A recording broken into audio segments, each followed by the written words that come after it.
CBN Saúde. Oferecimento Seibin Medicina Diagnóstica. 37 anos inspirando pessoas a cuidar de pessoas.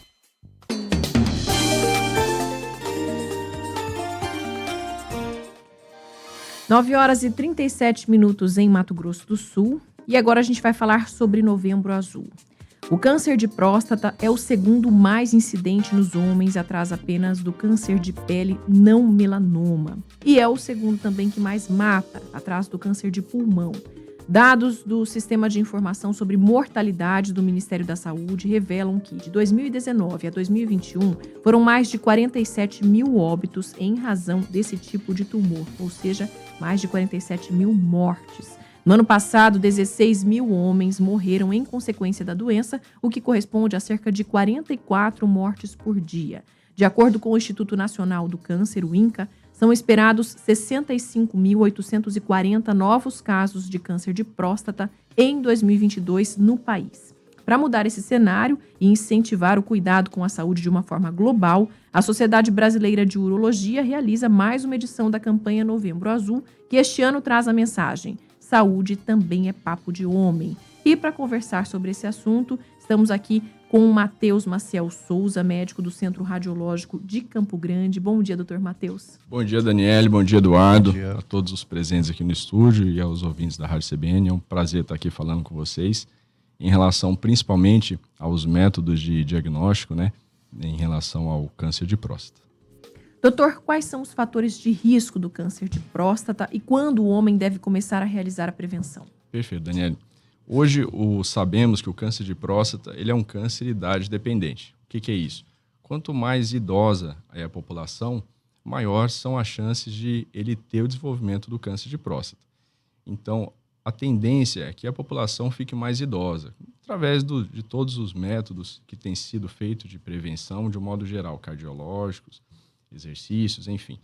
Então, essa incidência tem aumentando muito, E em relação aos fatores de risco, há diversos, Tem os fatores familiares, Por exemplo, se há algum parente em primeiro grau acima de 60 anos, a chance de ter um câncer de próstata ela é aumentada em cerca de 2 vezes. Se tem, por exemplo, 2 parentes, chega a ser 5 a 7 vezes mais, Tem alguns genes também, que inclusive são aqueles do câncer de mama, o BRCA1, BRCA2, que também favorecem.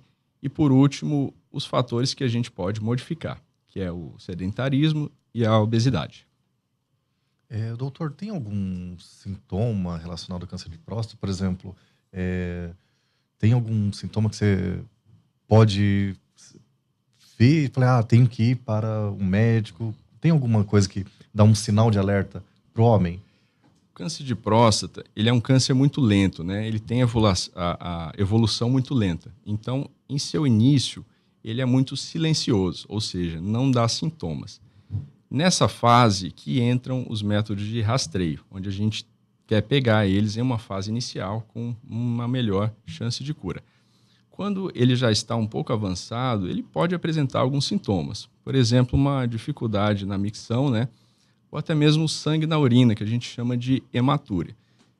Só é importante frisar que não necessariamente esses sintomas eles serão câncer, Então é necessário que esse paciente passe por uma avaliação médica, com seu clínico, seu urologista, para conseguir chegar ali a um diagnóstico preciso. Doutor, quais são os exames que tem que ser feito? Na área do senhor, que é de imagem, tem algum específico que tem que fazer? Como que é o caminho? Sim, o caminho é o seguinte. Primeiramente, existe a triagem, que hoje em dia as sociedades específicas recomendam, de um modo geral, ali a avaliação individual do paciente, sendo acima de 50 anos de idade, em homens, numa população comum. E se tiver algum daqueles fatores de risco que mencionamos anteriormente, a gente traz essa idade em 5 anos a menos, ficando ali aos 45 anos. Esse paciente chegará ao consultório, do seu clínico, do seu urologista, e ele iniciará ali uma pesquisa com o exame físico, que é através do toque, e também o exame de PSA, que é um exame laboratorial simples, de baixo custo, feito através do sangue. Se tiver alguma alteração em algum dos dois, é aí que a gente entra como radiologista, né, e especialista nessa área de imagem. Serão feitos alguns exames. Por exemplo, ultrassom de próstata. Para que ele serve? Né? Ele serve hoje em dia basicamente para verificar o tamanho da próstata, e aí por esse tamanho você tem uma análise em conjunto ali com o exame de PSA. E tem o grande exame hoje, que é a ressonância multiparamétrica da próstata. O que seria isso? É um método, né, com excelente precisão, né? Ele pega alguns cortes milimétricos, né, da próstata e permite ali uma detecção de tumores subcentimétricos, de 0,7, 0,8 centímetros, na fase inicial, né? E com isso permite uma maior chance de cura.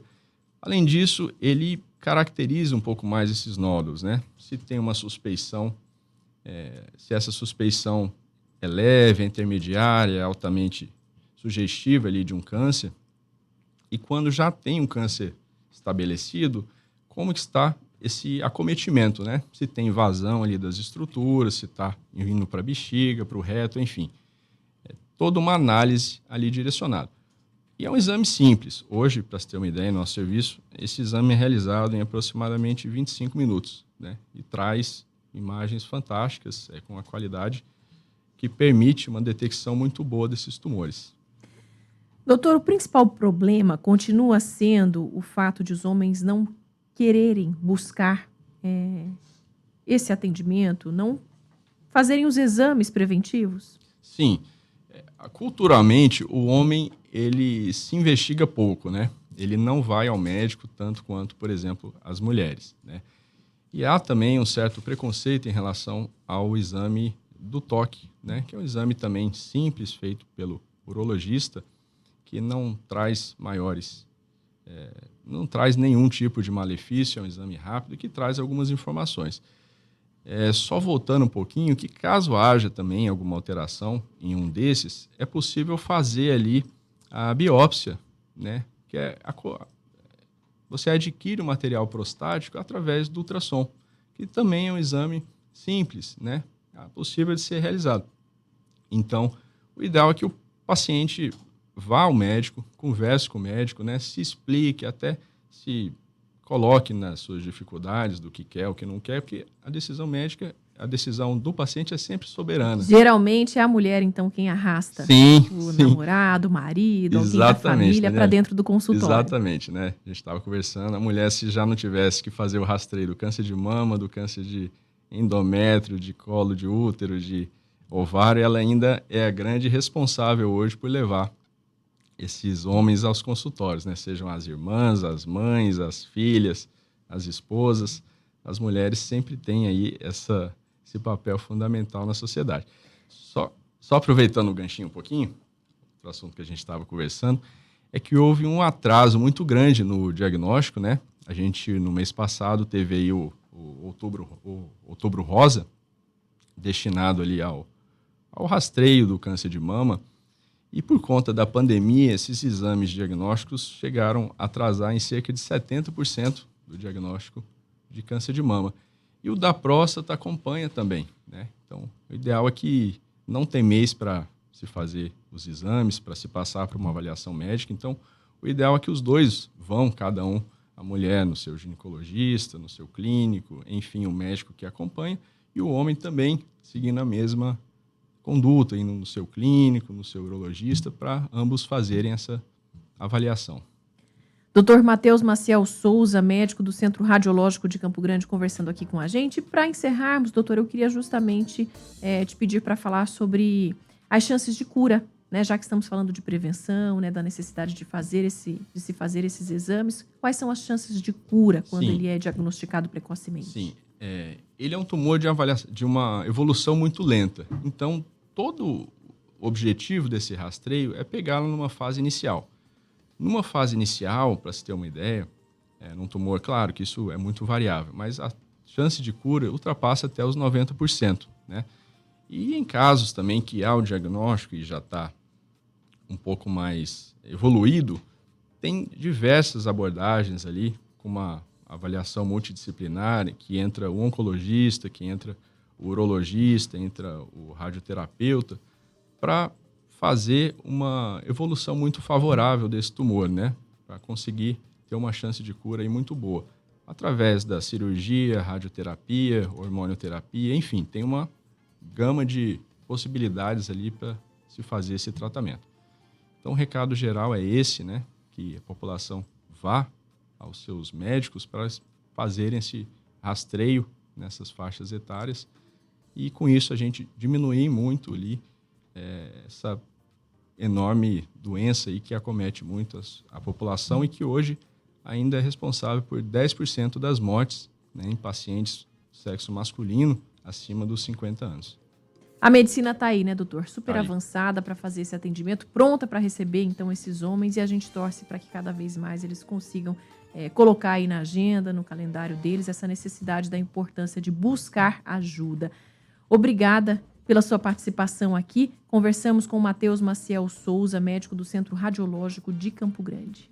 Eu que agradeço, um bom dia a todos e um bom resto de semana a todos. Obrigado, doutor. Um abraço. 9 horas e 48 minutos em Mato Grosso do Sul.